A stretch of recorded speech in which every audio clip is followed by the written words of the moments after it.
Hello everyone, देखिए next topic करते हैं कोलिजन। कोलिजन क्या होता है? When two bodies strike with each other they exert large forces on each other and this phenomena is known as collision. जैसे समझो, जैसे मान लो ये एक ऑब्जेक्ट है, क्लियर, और ये दूसरा ऑब्जेक्ट है, ठीक है। जैसे मान लो इसकी जो वेलोसिटी है u2 है और इसकी वेलोसिटी है u1, ठीक है। और इसमें हमारे पास u1 जो है ग्रेटर है u2 से, तो ऑब्वियस सी बात है इसकी अगर वेलोसिटी ज़्यादा है इससे और ये मूव कर रहे हैं इस डायरेक्शन में, तो थोड़ी दूरी पे जाके क्या होगा, ये कोलिजन होगा इनका कि नहीं होगा? बताओ ज़रा, इन दो बॉडीज़ का कोलिजन होगा, क्लियर। अब जब कोलिजन होगा, ये है ड्यूरिंग कोलिजन की कहानी। ड्यूरिंग कोलिजन क्या होगा? जब ये टकरा गए आपस में, ऑब्वियस सी बात है पिछली चीज़ तेज़ चल रही है तो अगली वाली की स्पीड कम है, तो पिछली वाली इससे क्या हो जाएगी, टकरा जाएगी। ऑब्वियस सी बात है, ये तो समझो ना आप, एक चीज़ ऐसे चल रही है, एक चीज़ ऐसे चल रही है, एक पीछे वाली तेज़ी से चल रही है, तो इससे टकरा नहीं जाएगी। समझ पा रहे हो बात को? तो वो वाली बात है। तो इसमें जैसे हमें पता चल गया ड्यूरिंग द कोलिजन क्या होगा, इसमें फोर्स एक्सर्ट करेगी। जैसे हमने न्यूटन के थर्ड लॉ से पता है, ये वाला ऑब्जेक्ट इस पर फोर्स लगाएगा और ये वाला इस पे इधर फोर्स लगाएगा, ये तो पता है न्यूटन के थर्ड लॉ से। तो इसमें होगा क्या, जब इन्होंने फोर्स लगाई उसके बाद क्या होगा, जैसे यहाँ पर आफ्टर द कोलिजन क्या होगा, ये जो ए था और ये बी था, ठीक है, ये बी वाला मूव कर रहा है इधर और ए वाला इधर। इसमें होगा क्या, अब इसकी वेलोसिटी v1 और इसकी वेलोसिटी v2। अब यहाँ पर इस b की वेलोसिटी क्या हो गई होगी, ज़्यादा हो गई होगी a से, जबकि पहले क्या थी, ये क्या है हमारे पास, बिफोर कोलिजन की कहानी। देखो यहीं पर ही अगर आप क्लियर कर लोगे ना अपना फंडा, तो आगे बहुत ईजी रहने वाला है। और ये थी कहानी आफ्टर कोलिजन वाली, ठीक है। तो यहाँ पर देखो हुआ क्या है, u1 और u2, जिसमें हमने कहा ये वाली u1 क्या है, ज़्यादा है u2 से, तो वैसे बात है ये तेज़ चल रहा होगा और ये कम तेज़ चल रहा होगा, ठीक है। जब ये कोलाइड हो गए, तो कोलाइड तो होना ही था, अगर ये ज़्यादा है वेलोसिटी इसकी इससे, तो ऑब्वियस ही बात है ये इससे टकरा जाएगा यहाँ पर। अगर ये वाली ज़्यादा होती वेलोसिटी और ये कम होती तो ये कभी टकराते ही ना, ये आगे ही चलता रहता हमेशा। तो इस वजह से ये कंडीशन है u1 is greater than u2 है। अब हुआ क्या है, जब इन्होंने फोर्स एक्सर्ट करी होगी तब क्या हुआ होगा, आपको ये दिमाग में आ रहा होगा कि ये ए तो इस इधर इस डायरेक्शन में जाना चाहिए, और जब ये कोलाइड हो गए उसके बाद भी ए इधर ही जा रहा है, तो ऐसा क्यों हुआ होगा? देखो इसको एग्जांपल से समझ लो। मान लो ए की है 12 की स्पीड और u2 मतलब बी की जो है वो है 6 की स्पीड, ठीक है। अब जब हम ए और बी की बात कर रहे हैं यहाँ पर कि इन्होंने एक्सर्ट करी एक दूसरे पे फोर्स, तो देखो हुआ क्या होगा, जो ए ने इसको फोर्स लगाई उससे इसकी वेलोसिटी बढ़ गई होगी, ये v2 बढ़ गई होगी, और बी ने भी उतनी ही फोर्स लगाई है ए को, लेकिन अब ए की घटी होगी। क्यों घटी होगी? क्योंकि ए पहले से ही ज़्यादा था। जैसे मान लो ये 12 था तो अब ये 6 रह गया होगा, और इसको फोर्स लगी तो ये पहले 6 था, अब कितना हो गया होगा, ये 12 हो गया होगा। तो v2 ग्रेटर देन v1। ये तो समझ पा रहे हो ना बात, ठीक है। ए ने भी बी को उतनी फोर्स लगाई और बी ने भी ए को उतनी फोर्स लगाई, तो हुआ क्या होगा, इधर जब फोर्स लगी बी से तो इधर 12 में से मान लीजिए 6 घट गए तो 6 रह गई इधर, और जब ए ने इसको बी को लगाई तो ये पहले 6 थी, तो ये ऑब्वियस बात है इस डायरेक्शन में चला गया, तो कितना हो गया, ये 12 हो गया। तो अभी भी इसकी 6 की तो है ही है ना स्पीड, क्योंकि इसने इधर इसको 6 लगाई, पहले 12 थी मान लो जो भी इसने फोर्स लगाई उसकी वजह से 6 लगी, इधर 6 की स्पीड आई, तो ऑब्वियस है पहले 12 थी और अब क्या हो गया, माइनस का 6 हो गया, तो कितना बचा, 6 ही बचा, लेकिन वो इस डायरेक्शन में बचा ना। वेक्टर क्वांटिटी वेलोसिटी को अगर सोचो आप, बात क्या मेरी समझ में आ रही है? दोबारा से समझ लो, ये वेलोसिटी कैसे ज़्यादा हुई होगी, बी वाली। हम कह रहे हैं कि बी ने ए को लगाई और ए ने बी को फोर्स लगाई न्यूटन के थर्ड लॉ के अकॉर्डिंग। तो कई बच्चों के दिमाग में आता है कि ए अब इधर जाना चाहिए और बी इधर जाना चाहिए, लेकिन फिर भी ए इधर ही मूव कर रहा है, ये क्या हुआ होगा, मतलब क्या हुआ होगा, इस बी ने जो इसको फोर्स लगाई उसकी वजह से जो 6 जो स्पीड है हमारी वो 6 इधर इस डायरेक्शन में आई होगी, लेकिन ए की पहले से ही 12 की स्पीड है इधर, तो 12 में 6 माइनस, अब ये 6 की स्पीड किधर चलेगी, इसी डायरेक्शन में चलेगी, और बी तो इसी डायरेक्शन में जा ही रहा है, वेलोसिटी उसकी बढ़ गई, v2 is greater than v1 हो गया। बताओ समझ में आई बात, क्लियर कट है कहानी, ठीक है। तो ये होता है जी क्या, कोलिजन। क्या होता है, ये कोलिजन होता है, क्लियर। बताओ कोई दिक्कत इसमें? अब ये भी दो टाइप के होते हैं कोलिजन, एक होता है इलास्टिक कोलिजन और एक होता है इन इलास्टिक कोलिजन। तो पहले इलास्टिक कोलिजन को समझो, क्या होता है, the collision in which there is no loss of kinetic energy, जिसमें कोई लॉस नहीं होता काइनेटिक एनर्जी का, वो क्या होता है, इलास्टिक कोलिजन। और इन इलास्टिक क्या होता है, जिसमें कुछ लॉस हो जाता है काइनेटिक एनर्जी का, वो इन इलास्टिक होता है। तो सबसे पहले इलास्टिक को समझते हैं कि क्या है कहानी। देखो अगर इसको हम एक एग्जाम्पल से समझें, क्या कि जैसे मान लो ये ग्राउंड है और ये किसी हाइट से ये ऑब्जेक्ट नीचे यहाँ पर हमने छोड़ा, क्लियर है। मान लो एक बॉल ही है, बॉल मान लो ये, ठीक है, बॉल आई इधर, ठीक है, और किसी वेलोसिटी से इसने इसको हिट किया होगा, v वेलोसिटी से इसने इसको हिट किया होगा, ठीक है। अब जब ये बॉल यहाँ पर आई तो दोबारा ऊपर जाएगी, क्लियर, और ये उसी वेलोसिटी से ऊपर गई जिससे ये स्ट्राइक हुई थी, समझ लो v से ही ऊपर चली गई मान लो ये, क्लियर। तो इसने हाइट उतनी ही ली जितनी पहले ये आई थी, जितनी सी हाइट से आई थी उतनी पे ही ये चली गई वापस। तो इसका मतलब क्या है, जितनी वेलोसिटी से आई उतनी वेलोसिटी से चली गई। तो देखो अगर हम देखें आने वाली जो काइनेटिक एनर्जी है वो क्या होगी, हाफ mv², ठीक है, और जो जाने वाली है वो भी क्या है, हाफ mv²। तो ये इक्वल नहीं है, काइनेटिक एनर्जी का कोई लॉस हुआ क्योंकि उतनी वेलोसिटी से ये चली गई वापस। मान लो यहाँ भी 20 की वेलोसिटी से आई है और 20 की वेलोसिटी से ही ऊपर चली गई, तो यही नहीं होगा, काइनेटिक एनर्जी का कोई लॉस थोड़ी हुआ, मास तो वही रहेगा जो है, v का ही चेंज होता है। अगर v चेंज होती तो क्या हम कहते हैं कि काइनेटिक एनर्जी का लॉस हो रहा है, क्योंकि यहाँ पर v कम हो जाता तो ऑब्वियस बात है ये पूरी की पूरी काइनेटिक एनर्जी क्या हो जाती, कम हो जाती। समझ पा रहे हो या नहीं? जैसे एग्जांपल से समझ लो, जैसे हम बात करें कि मास है इसका 2 kg तो बहुत ज़्यादा हो जाएगा, 1 kg मान लो, ठीक है, 1 kg है, तो इधर जो आएगी हमारे पास काइनेटिक एनर्जी वो क्या आएगी, 1/2 इंटू में 1 इंटू में, और v मान लो इसका कितना है 20 है, ठीक है, 20 का स्क्वायर, तो कितना आ गया ये 400 और 2 कितना आ गया ये 200 जाउल, ठीक है, एनर्जी जाउल में होती है, ठीक है। तो यही चीज़ हम ऊपर वाले जाने वाले के लिए भी कर सकते हैं क्योंकि v सेम है, मास भी सेम ही है, ठीक है, तो यही सब आएगा। तो मतलब क्या है 200 जाउल की काइनेटिक एनर्जी आते हुए थी और जाते हुए भी कितनी है उसकी 200 जाउल की काइनेटिक एनर्जी, मतलब कोई लॉस नहीं हुआ। क्लियर है इतनी बात? बताओ कोई इसमें दिक्कत? अब इसमें हम बात करें अगर इनइलास्टिक कोलिजन की अगर हम बात करें तो इसमें क्या किस तरीके से आप समझ सकते हो, मान लो ये ग्राउंड है, यहाँ इस हाइट से ये बॉल आई यहाँ पर, ठीक है, इस हाइट से आई यहाँ और v वेलोसिटी से ये टकराई, क्लियर, और जब ये बॉल ऊपर गई वापस तो ये इतनी हाइट पे नहीं जा पाई, यहीं तक जा पाई। समझ रहे हो बात? तो यानी कि अब इधर जो वेलोसिटी रही होगी इसकी, अगर मान लो आते हुए v1 है वेलोसिटी, जाते हुए v2 है, ठीक है, तो मतलब ये वेलोसिटी कम रही होगी तभी ये कम हाइट पे गई है, उतनी हाइट वो अटेन नहीं कर पाई। तो इसका मतलब क्या है, अगर मान लो यहाँ पर हम ले लें कि ये 20 की है और ये कितनी रह गई हमारे पास 10 की रह गई, ठीक है, तब क्या होगा इसके अंदर, यही सेम केस, यहाँ पर 1/2 m कितना लिया था, 1 लिया था हमने, और ये 20 का स्क्वायर, तो 1/2 और ये 400 कितना आएगा, ये तो 200 ही आएगा, ठीक है, समझ पा रहे हो। और यहाँ की अगर हम बात करें 1/2 m1 और 10 का स्क्वायर 100, ठीक है जी, तो ये कितना आ रहा है 50, यहाँ 50 है, ये बात समझ पा रहे हो। आते हुए काइनेटिक एनर्जी कितनी थी 200 जाउल की, और जाते हुए काइनेटिक एनर्जी कितनी रहेगी 50 जाउल की, तभी ये क्या हुआ, इतनी हाइट इसने अटेन नहीं की।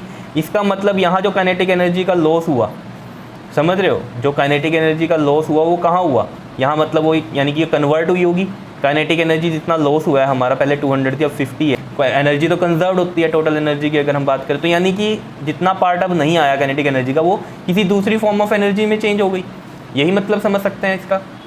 समझ रहे हो? तो इनइलास्टिक समझ में आया। अब जैसे इलास्टिक पे आ जाओ दोबारा, इसको अगर हम देखें इस वाले एग्जांपल से, जैसा ये हमने कहा था कि मान लीजिए ये दो ऑब्जेक्ट हैं, ठीक है, और ये इस साइड मूव कर रहे हैं, ठीक है, ये है A और ये है B, इसकी U1 है इसकी U2 है, ठीक है, कोलाइड हुए, कोलिजन के बाद क्या हुआ जी, ये A है ये B है, ये इधर जा रहा है ये इधर जा रहा है, ये V2 वेलोसिटी होगी ये V1 वेलोसिटी होगी, ये मतलब है, ठीक है। अब हम यहाँ पर क्या कह रहे हैं कि यहाँ पर ये U1 U2 है, तो इनिशियल काइनेटिक एनर्जी क्या रहेगी इसकी, हाफ m, मान लो इसमें मास सेम है, m U1 का स्क्वायर प्लस में हाफ m U2 का स्क्वायर इधर वाले का, ठीक है, ये इक्वल रहेगी किसके, आफ्टर कोलिजन वाली काइनेटिक एनर्जी के, मतलब ये क्या रहेगी half m V1 square plus half m V2 square, ये मतलब है कहने का कि ये क्या है यहाँ पर इक्वल है, kinetic energy before collision and after collision क्या है इक्वल है, यानी कि कोई लॉस नहीं हुआ काइनेटिक एनर्जी का, ये है हमारा क्या इलास्टिक कोलिजन होता है। क्या इतनी बात क्लियर है? बताओ समझ में आ रही है बात? ठीक है, जैसे इस एग्जांपल से भी समझ सकते हो बॉल वाले के कि पूरी अटेन करी है हाइट, तो यानी कि कोई काइनेटिक एनर्जी का लॉस नहीं हुआ, जितनी वी से आ रही थी उतनी वी से गई है तभी वो उस हाइट तक पहुँच पाई है। क्लियर है इतनी बात या नहीं? और जैसे आपने देखा होगा रियलिटी में जब आप कोई बॉल को गिराते हो ऐसे नीचे तो वो उतनी हाइट नहीं अटेन कर पाती, कुछ लॉस हो जाता है एनर्जी का या नहीं, तभी वो हाइट नहीं ले पाती, तो यानी कि वो कौन सा है, इनइलास्टिक कोलिजन है। क्लियर है बात? ठीक है, अब जैसे प्रॉपर्टीज़ बात करते हैं हम इलास्टिक कोलिजन की, तो क्या होती है, मोमेंटम कंजर्व्ड होता है, यानी कि बिफोर कोलिजन और आफ्टर कोलिजन मोमेंटम क्या रहेगा, सेम रहेगा। क्लियर है इतनी बात या नहीं? बताओ। मोमेंटम का फॉर्मूला तो पता है ना, mv होता है, तो ये कंजर्व्ड रहेगा। क्या इतनी बात क्लियर है? ठीक है, कंजर्व्ड का मतलब समझते हो ना क्या है, इक्वल रहेगा बिफोर एंड आफ्टर का। ठीक है, kinetic energy is also conserved, तो यानी कि ये मैंने आपको बता ही दिया, ये भी इक्वल रहेगी before and after collision. Third क्या है, टोटल एनर्जी भी क्या रहेगी इसकी, कंजर्व्ड ही रहेगी। टोटल एनर्जी कंजर्व्ड का मतलब क्या है, जैसे मान लो यहाँ पर ये था पोटेंशियल एनर्जी, यहाँ कुछ थी पहले मैक्सिमम थी, काइनेटिक एनर्जी यहाँ क्या थी, ज़ीरो थी हाइट पे। अब ये क्या हुआ है, जब ये नीचे आना शुरू हुआ तो पोटेंशियल एनर्जी चेंज हो गई किस में, काइनेटिक एनर्जी में, या नहीं? तो काइनेटिक एनर्जी इस पॉइंट पे क्या हुई है, जब बिफोर हम बोलें reach the ground, just before reach the ground kinetic energy maximum रहेगी। ग्राउंड पर जीरो ही हो जाएगी क्योंकि v0 हो जाएगा। Just before reach the ground पे हम वेलोसिटी मैक्सिमम रहेगी, तो उस केस में काइनेटिक एनर्जी यहाँ मैक्सिमम रहेंगी और अप्रोक्सीमेटली पोटेंशियल एनर्जी जीरो रहेगी। तो मतलब क्या है, पोटेंशियल एनर्जी ही कन्वर्ट हुई किस में, काइनेटिक एनर्जी में। तो जो अगर हम मिडल की बात करें, मैंने पहले भी आपको बताई है बात कि मिडल में अगर हम देखें तो पोटेंशियल एनर्जी जितनी चेंज हुई है काइनेटिक एनर्जी में, वो अगर मिडल की बात करें तो हाफ हाफ हुई होगी। क्लियर है? मतलब मान लीजिए पहले यहाँ पर पोटेंशियल एनर्जी 6 है और काइनेटिक एनर्जी 0 है, तो इस पॉइंट पे आके पोटेंशियल एनर्जी भी 3 और काइनेटिक एनर्जी भी कितनी हुई होगी, 3 हुई होगी। और जहाँ just before reaching the ground की अगर हम बात करें तो पोटेंशियल एनर्जी 0 और काइनेटिक एनर्जी 6। तो यहाँ भी टोटल एनर्जी 6 है, यहाँ भी टोटल एनर्जी 6 है और यहाँ भी टोटल एनर्जी 6 है। तो ये मतलब है कहने का। और यहाँ की भी बात कर लो, इसमें भी अगर हम बात करें जब जाते हुए भी इसके अंदर भी क्या रहेगी, यही सेम कहानी रहेगी कि यहाँ पर इस पॉइंट से क्या हुआ है, इसमें काइनेटिक एनर्जी मैक्सिमम, और इस पॉइंट पर जाते जाते जाते यहाँ पर काइनेटिक एनर्जी 0 हो गई होगी जहाँ ये रुकी होगी। तो यहाँ पर भी हर पॉइंट पे टोटल एनर्जी सेम ही रहने वाली है, यही कहानी है कंजर्व्ड की। ठीक है, टोटल एनर्जी इज कंजर्व्ड, ये मैंने पहले भी आपको बात समझाई है। फोर्थ बात, मेन पॉइंट क्या है, forces involve during the collision must be conservative. Or नहीं, क्या आएगा यहाँ, मस्ट बी क्या होंगी, कंजर्वेटिव होंगी। तभी क्या होगा, हमारा इलास्टिक कोलिजन होगा जिसमें कोई लॉस हम कहते हैं कि नहीं होगा। कंजर्वेटिव तो पता है ना, जिसमें वर्क डन जो होता है पाथ पे फॉलो नहीं करता, इनिशियल और फाइनल पोजीशन पे जो है डिपेंड करता है। तो वो फोर्सेज जो इन्वॉल्व होती हैं वहाँ पर वो कैसी हैं, कंजर्वेटिव हैं। क्लियर है? तो कंजर्वेटिव समझ में आया, ये भी मैं आपको टॉपिक करवाया हुआ है मैंने। ठीक, इन इलास्टिक की जब हम बात करते हैं यहाँ पर, तो ये चीज़ मैंने आपको बताई कि जिसमें लॉस हो जाता है काइनेटिक एनर्जी का। जैसे कि हमने कहा कोई बॉल ऊपर से आई है नीचे, और नीचे से फिर जब ऊपर जा रही है तो उतनी हाइट अटेन वो नहीं कर पाई, क्योंकि जो वेलोसिटी से वो टकराई उतनी वेलोसिटी से वो ऊपर नहीं गई। तो यानी कि यहाँ लॉस हो गया। लॉस क्यों हम वेलोसिटी में कह रहे हैं कि वेलोसिटी का क्यों कह रहे हैं कि कम हो गया तो लॉस हुआ है, क्योंकि फॉर्मूला क्या होता है काइनेटिक एनर्जी का, हाफ mv², v वेलोसिटी आती है वहाँ।